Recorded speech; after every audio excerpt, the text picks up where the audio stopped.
મિત્રો આ એમટ્રેક સ્ટેશન છે.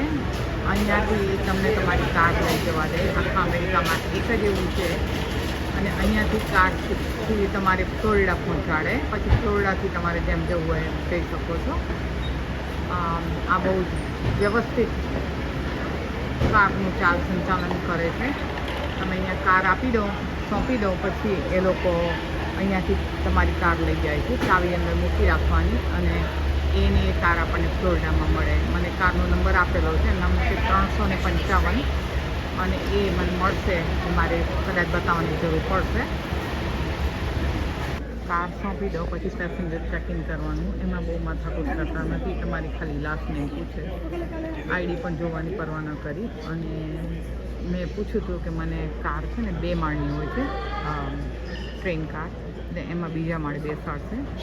અને આ કાર અહીંથી ઉપડશે. આ ટ્રેન લગભગ સાંજે 4 વાગે, બીજે સવારે 9 વાગે ત્યાં પહોંચાડશે અને નોન સ્ટોપ જશે. ઘણા બધાને આના વિશે ખબર નથી હોતી, પણ આમ જોઈએ તો અત્યારે લાગે કે ઘણા બધાને ખબર પણ છે.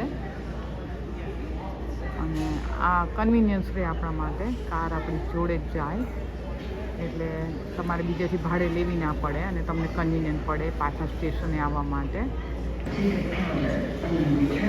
2:30 વાગે બધાની કાર અંદર આવી જાય. પછી તમે આ બહાર ટ્રેનમાં બોર્ડ થવાનો રસ્તો છે. ત્યાર પછી તમે પાછા ના નીકળી શકો. 2 માળની ટ્રેન કાર છે અને ખૂબ સરસ વ્યવસ્થા છે. આમાં એર કન્ડિશન હોય છે. ડાઇનિંગ કાર છે, તમારે કંઈ ખાવું તો ખાઈ શકો. એટલે ગુજરાતી અને ઇન્ડિયન આપણે જે થેપલા ખાવાના હોય છે, થેપલા અને બટાકાનું થોડું શાક લઈને આવે છે અને એ ચાલશે અમારા માટે. તો સવારના એ લોકો કોફી, કોમ્પ્લિમેન્ટરી કેક, બ્રેકફાસ્ટ એવું કંઈક આપે છે. આ લોકોને જે ખાવાના હોય એ આપે છે. સવારે એકવાર ફ્રી આપે છે લોકો. અને એક તમે ખાઈ લીધું હોય, 9 વાગે તમારી ટ્રેન ઊભી રહે, 10 વાગે કાર બહાર નીકળી જાય તમારી. એટલે તમારે જે પણ લોકેશન જવું હોય ત્યાં તમે ડ્રાઈવ કરીને લઈ જઈ શકો. હું મારા બ્રધરના ઘરે જઈ રહી છું અને એ લોકોનું ઘર લગભગ 2.5 કલાક આવ્યું છે. એટલે ત્યાંથી ડ્રાઇવિંગ તો કરું. અને આ છે વર્જિનિયા રિચમન્ડ, જે પણ અમારા ઘરથી લગભગ 1.5 કલાક આવ્યું છે. પણ આ પહેલી વખત આવી રીતે ટ્રેનની મુસાફરી કરીએ છીએ અને બહુ એક્સાઇટેડ છીએ એના માટે. આ કાર્ડ પડ્યા છે, પછી માણસો બહારથી લઈ જાય અને આમાં પોતાનો સામાન લઈને ઉપર ચડી જાય. આજે કાળઝાળ ગરમી છે, લગભગ 101 જેવી જવાની છે.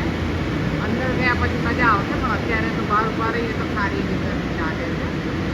આ ગરમી એટલે અહીંયા અલ્ટ્રાવાયોલેટ કિરણો બહુ સીધા હોય છે અને લીધે અમદાવાદ કરતાં અહીંયા તાપ વધારે લાગે છે. જ્યારે એટલા જ પ્રમાણમાં ગરમી હોય ત્યારે વધુ કારોની અવર જવર ચાલુ છે. તમે ખાલી આ વેલે પાર્કિંગ જેવું કરે, તમે ચાવી આપી દો અંદર એટલે તમારી કારે અંદર લઈ જાય છે. ટૂંકું કે તમે સિક્યોરિટી સિસ્ટમ ચાલુ નહીં રાખવાની તો બેટરી મરી જશે. તમારા ખિસ્સામાં ચાવી હોય તમે દબાવી દો તો પછી અમને ફરિયાદ નહીં કરતા.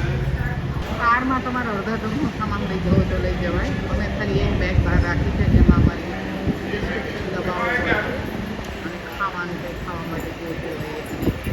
2 બ્લેન્કેટ છે જે ત્યાં આગળ સરસ મજાની રિક્લાઇનિંગ ચેર આપશે, પણ સૂવા માટે થઈને તમને રાતે ઠંડી લાગે કેમ કે ખૂબ ચાલુ હોય.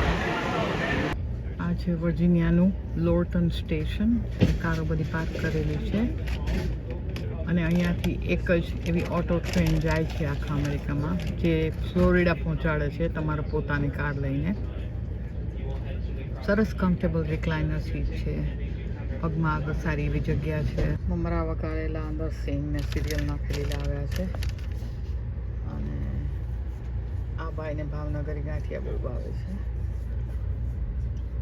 સાંજે જમવા માટે થેપલા અને બટાકાનું કોરું શાક લઈ આવ્યા છે. પછી રાત્રે સૂઈ જવાનું અને સવાર ઉઠીને લોકો બ્રેકફાસ્ટ ને કોફી, કેક એવું બધું આપે છે.